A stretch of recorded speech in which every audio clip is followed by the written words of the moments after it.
Hello friends, સ્વાગત છે તમારું મારા કિચનમાં। આજે હું તમારી સાથે શેર કરીશ તલની ચીકી બનાવવાની રીત। ખાવામાં સોફ્ટ અને ઉપરથી ક્રિસ્પી એવી આ તલની ચીકી આપણે અમુક ટિપ્સની સાથે એકદમ સરળ રીતે બનાવીશું। તો જો તમારી ગોળ તલની ચીકી ખાવાના ટાઈમે દાંતે ચોંટતી હોય, ચીકણી થઈ જતી હોય અથવા તો ચવડ થઈ જતી હોય તો આ ગોળ તલની ચીકીની રેસીપી તમે આખી જરૂરથી જોજો। તો ચાલો બનાવવાનું શરૂ કરીએ।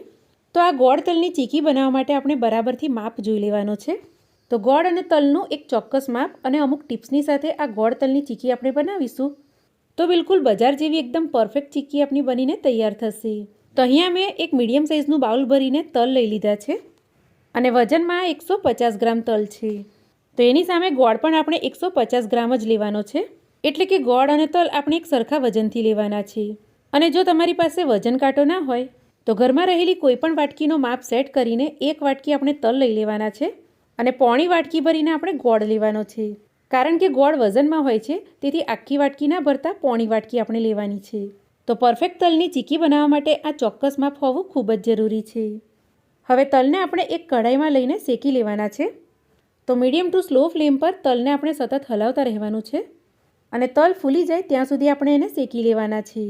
તો ચીકી બનાવવા માટે આપણે તલને શેકવા ખૂબ જ જરૂરી છે, કારણ કે કાચા તલમાં મોઇશ્ચરનો ભાગ હોય છે। તો શેકવાથી આપણું મોઇશ્ચર ઉડી જશે અને આપણા તલ એકદમ ક્રિસ્પી થઈ જશે અને આપણી ચીકી પણ સરસ નટી અને ક્રન્ચી લાગશે। તો 3 થી 4 મિનિટ મેં તલને શેકી લીધા છે અને તલ આપણા સરસ અંદર ફૂટવા પણ લાગ્યા છે। તો તલને આપણે શેકીને વધારે બ્રાઉન નથી કરવાના, નહીં તો ચીકીમાં એક કડવો ટેસ્ટ આવશે। બસ તલ ફૂટવા લાગે અને શેકાઈને થોડા હલકા થઈ જાય એટલે આપણે ગેસની ફ્લેમને બંધ કરીશું અને તલને આપણે એક પ્લેટમાં કાઢીને ઠંડા કરી લઈશું। હવે એ જ કઢાઈમાં આપણે ઘી કે તેલનો ઉપયોગ કર્યા વગર ગોળને લઈ લેવાનો છે અને ગેસની ફ્લેમને આપણે એકદમ સ્લો જ કરી દેવાની છે અને સ્લો ફ્લેમ પર ગોળને આપણે સતત હલાવતા રહેવાનો છે અને મેલ્ટ કરી લેવાનો છે। અને હલાવતા હલાવતા ગોળમાં મોટા ટુકડા હોય તો એને આ રીતે આપણે તોડતા પણ જવાના છે। તો તમારે આમાં ઘી નાખવું હોય તો 1 ચમચી જેવું ઘી તમે નાખી શકો છો, પણ ઘીનો ઉપયોગ કર્યા વગર પણ તમે આ રીતે જો ચીકી બનાવશો ને તો એકદમ બજાર જેવી જ સરસ મજાની આપણી તલની ચીકી બનીને તૈયાર થશે।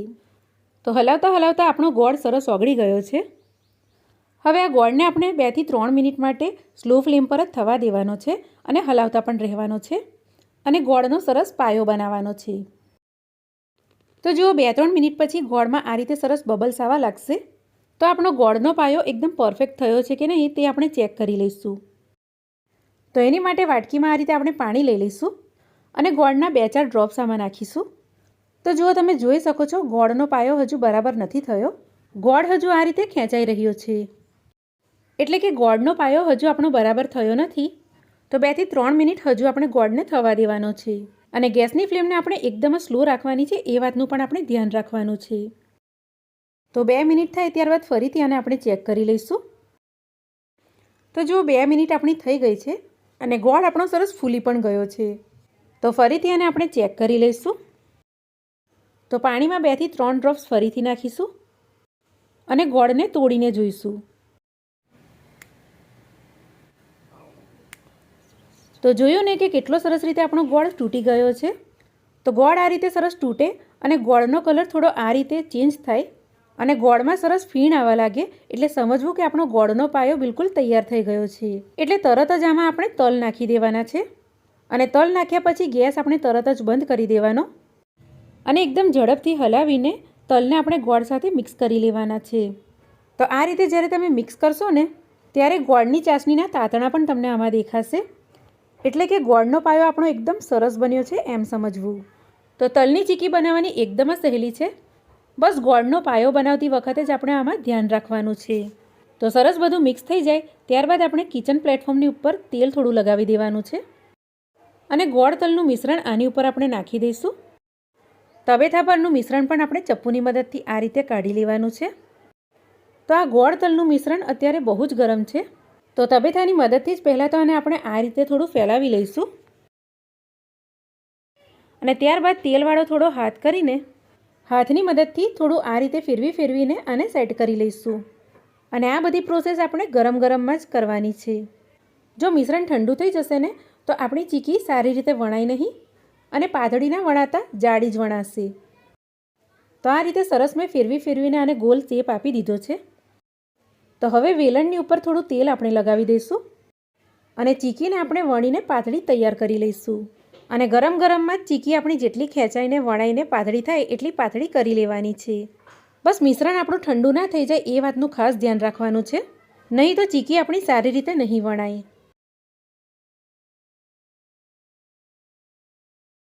તો જુઓ, સરસ મજાની પાતળી ચીકી આપણી વણાઈને તૈયાર થઈ ગઈ છે. તો અત્યારે ચીકી આપણી હલકી ગરમ જ છે. તો આ જ ટાઈમે આપણે આની ઉપર કટના નિશાન આ રીતે લગાવી દઈશું. તો અત્યારે હું પિઝા કટરથી કટના નિશાન લગાવી રહી છું. તમે ચપ્પુની મદદથી પણ કટના નિશાન લગાવી શકો છો. તો જો આપણે આ રીતે ચોરસ શેપમાં કટના નિશાન લગાવી દીધા છે. તો હવે ચીકીને આપણે એકદમ જ ઠંડી થઈ જવા દેવાની છે.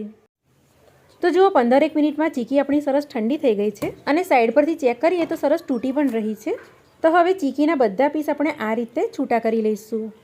તો તમે જોઈ શકો છો ને કેટલી સરસ ક્રિસ્પી અને બિલકુલ બજારમાં મળે એવી ચીકી આપણી બનીને તૈયાર થઈ છે. અને આપણો ગોળનો પાયો એકદમ પરફેક્ટ બન્યો હતો, એટલા માટે ચીકી પણ આપણી એકદમ પરફેક્ટ બનીને તૈયાર થઈ છે. તો જો તમારી પણ ગોળ તલની ચીકી સારી ના બનતી હોય, ચીકણી બની જતી હોય, દાંતે ચોંટી જતી હોય કે ચવડ બની જતી હોય, અથવા તો ચીકી બનાવવા માટે કોઈ પણ પ્રોબ્લેમ આવતો હોય, તો તમે મારી આ રીતે એક વખત ચીકી જરૂરથી બનાવજો. કારણ કે તમે જો આ રીતે તલની ચીકી સ્ટેપ બાય સ્ટેપ બનાવશો ને તો તમારી ચીકી એકદમ સરસ બનીને તૈયાર થશે. અને આ ચીકી ખાવામાં ક્રિસ્પીની સાથે સાથે સોફ્ટ પણ લાગે છે. તો આજની મારી ગોળ તલની ચીકીની રેસીપી જો તમને ગમી હોય, સારી લાગી હોય અને પસંદ આવી હોય, અને જો તમે મારી ચેનલ પર નવા હોય તો મારી ચેનલને તમે જરૂરથી સબસ્ક્રાઈબ કરી લેજો. કારણ કે આવી જ અવનવી રેસીપીના વિડીયો તમને મારી ચેનલ પર મળતા રહેશે. તો ચાલો મળીશું એક નવી રેસીપીની સાથે. ત્યાં સુધી આવજો.